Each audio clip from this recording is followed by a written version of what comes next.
Physics का तीसरा chapter है मानव नेत्र तथा रंग बिरंगा संसार। जो हमारा मानव नेत्र है वो एक कैमरे की भांति कार्य करता है।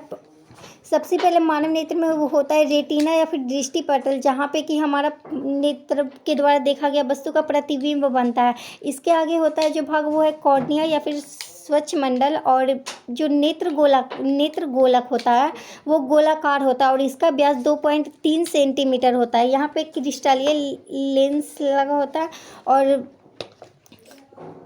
और यहाँ पे होता है परितारिका और अभिनेत्र लेंस यानी उत्तल लेंस यहाँ पे लगा हुआ होता है, और एक दीर्घ तंत्रिका होती है जो कि मस्तिष्क से जुड़ी होती है। और अगला है समंजन क्षमता क्या होती है, तो अभिनेत्र लेंस एक रेशेदार जेलीवत पदार्थ का बना होता है और इसके यहाँ पे एक पछमावी पेशियाँ होती हैं जो कि 25 सेंटीमीटर से अनंत तक की वस्तु को देख सकती है। यहाँ पे जब शिथिल हो जाता है ये पेशियाँ यानी पतला हो जाता, जब ये पतला हो जाता है शिथिल होकर, तब ये ज़्यादा, तो इसकी फोकस दूरी जो है वो बढ़ जाती है और वो ज़्यादा दूर तक देख पाती है। और जब सिकुड़ जाता है तब ये मोटा हो जाता है और इसको जो फोकस दूरी है वो घट जाती है और निकट आ जाती है, और यही समंजन क्षमता कहलाती है, फोकस दूरी को समायोजित करना। अगला है दृष्टि दोष। तो दृष्टि दोष से 4 प्रकार के यहाँ पे देंगे। पहला तो मोतियाबिंद, तो जब क्रिस्टलीय लेंस दूधिया या फिर धुंधला हो जाता है तो मोतियाबिंद होता है, और ये दृष्टि क्षय भी होता है। और इसे दूर कैसे किया जाता है, तो इसे दूर किया जाता है शल्य चिकित्सा के द्वारा। अगला है निकट दृष्टि दोष। तो जब दूर बिंदु जो है वो अनंत पे ना होकर नेत्र के पास आ जाता है तब ये हो जाता है निकट दृष्टि दोष। और इससे होता क्या है, तो निकट वाला तो स्पष्ट दिखता है पर जो दूर वाला है वो दिखना बंद हो जाता है। अगला इसका कारण क्या है, तो इसका कारण अभिनेत्र लेंस के वक्रता का बढ़ जाना या फिर नेत्र गोलक का लंबा हो जाना। इसका संशोधन कैसे करेंगे, तो निकट दृष्टि दोष का संशोधन अवतल लेंस लगाकर किया जाता है। अगला है दीर्घ दृष्टि दोष। ये कैसे होता है, तो जब निकट बिंदु जो है वो 25 सेंटीमीटर से दूर हट जाता है, और ऐसी स्थिति में क्या होता है, जब जो दूर वाला है वो तो स्पष्ट दिखता है पर निकट वाला दिखना बंद हो जाता है। इसका कारण क्या होता है, तो अभिनेत्र लेंस की फोकस दूरी का बढ़ जाना या फिर नेत्र गोलक का छोटा हो जाना।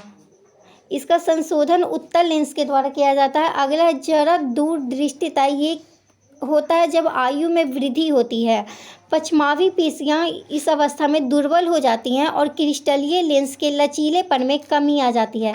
इसका संशोधन द्विफोक्सी लेंस के द्वारा किया जाता है, जिसका कि ऊपरी भाग अवतल लेंस और निचला भाग उत्तल लेंस होता है। अगला है इसका संशोधन संस्पर्श लेंस के द्वारा भी किया जाता है और शल्य हस्तक्षेप के द्वारा भी। ये है प्रिज्म से प्रकाश अपवर्तन का कुछ दिया हुआ। पहला तो है प्रिज्म कोण क्या होता है, तो 2 पार्श्व फलक के बीच का कोण ही प्रिज्म कोण कहलाता है। विचलन कोण, तो निर्गत किरण और आपतित किरण की दिशा से जो झुकाव से जो कोण बनता है वो विचलन कोण कहलाता है। और श्वेत प्रकाश विक्षेपण जिससे कि स्पेक्ट्रम प्राप्त होता है, और किस क्रम में, तो VIVG बायो आर क्रम में, और इसमें लाल रंग का झुकाव कम होता है और बैगनी का झुकाव सबसे ज़्यादा होता है।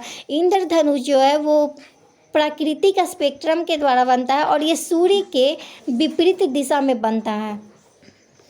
अगला वायुमंडलीय अपवर्तन। तो पृथ्वी के वायुमंडल का जो अपवर्तन है उसे वायुमंडलीय अपवर्तन कहा जाता है।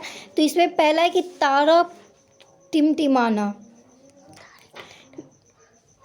ये इसलिए होता है क्योंकि जो क्रमिक परिवर्ती अपवर्तनांक है वो वायुमंडल से तुरंत परिवर्तित होता रहता है और इसी के कारण हमें तारा टिमटिमाते हुए प्रतीत होता है। और जबकि ग्रह ऐसा नहीं प्रतीत होते क्योंकि ग्रह पृथ्वी के बहुत पास होते हैं और इनका जो प्रकाश का परावर्तन मान होता है वो शून्य होता है।